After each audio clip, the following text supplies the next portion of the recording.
And today we're going to be doing something pretty unique. We're going to be chasing a species called pacu. Now for those of you who don't know what pacu is, it's a South American species that looks like a piranha but is a vegetarian, and these fish get huge.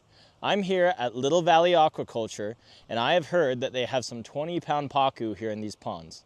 I think that this fishery is completely unique, especially for Idaho. The closest place you can go to catch these things in America is to Florida in some neighborhood ponds and some causeways down there.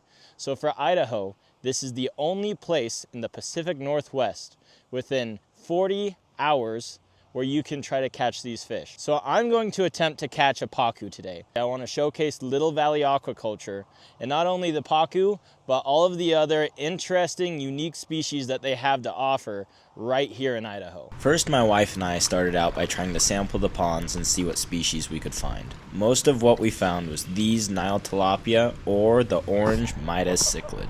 Look at that! Bright. Ooh, that is a Midas cichlid. Look at that. Isn't that cool? After catching a few of these species, we decided to try for the real trophy, the black pacu. We saw about 5 or 6 on the drone before we decided to cast in. Since these fish are mostly herbivorous, I was using Wonder Bread as bait. Now I have to apologize because my GoPro decided to screw me harder than the government during tax season. When I thought I was recording, it decided to switch itself to time-lapse mode, meaning this is what the hook's at, most of the fight, and landing the fish looked like. I attempted to slow down the time-lapse to make the video somewhat usable, but this is still very far from the standard of film I seek to put out. So for this mistake, I'm truly sorry, but some video is better than no video. My wife was also at the car because a tilapia decided to slice her hand open with its back spine. Luckily, she got back in time to get some of the fight on her phone, so it wasn't a total loss. I'm still extremely grateful for my #1 fishing buddy. This fish fought extremely hard. I would relate it to trying to reel in a king salmon. The main thing that I was worried about was the fish biting through my line. I could feel his teeth sawing on the leader the entire time I was trying to reel it in. Before chasing this fish, I had contacted some friends who had caught pacu before, and they suggested that I use 65-pound, 16-strand braided leader so that the fish would have a harder time cutting me off. After I land this fish, you'll see why that's a good idea. This fish gave me multiple runs, but eventually I was able to tire it out. There was a few times that I thought I was about to lose it. At the end, you'll see how close I was to losing this fish. Once again, back to the horrible GoPro footage, but this was the only film that I had of netting this fish. Next time, I would 100% suggest bringing a larger net. But we got it landed, and this thing was an absolute slob, and it was crazy for me to think I caught this fish in Idaho. Here is what I'm guessing to be about a 30-pound black pacu. Such an awesome fight.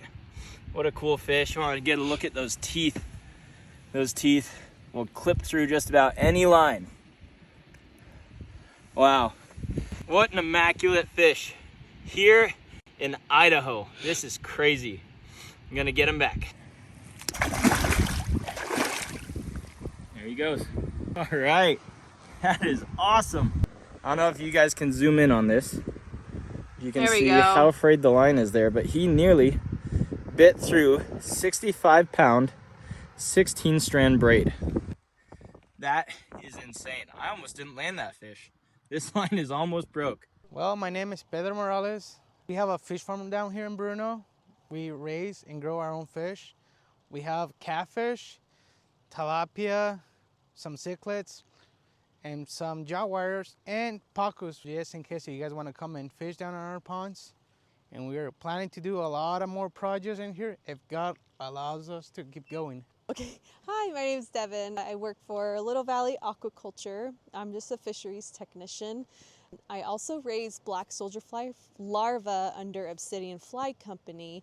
The purpose of that was to feed Little Valley Aquaculture's fish, give them a different source of protein to help cut feed costs. And also, additionally, I added peacock bass, the Temensis species. I have 2 right now. I'm hoping that it will take off, but the water that we have is perfect for them, geothermal, and plenty of fingerlings for them to get nice and big and hopefully put them in the ponds, another trophy fish for everybody to catch.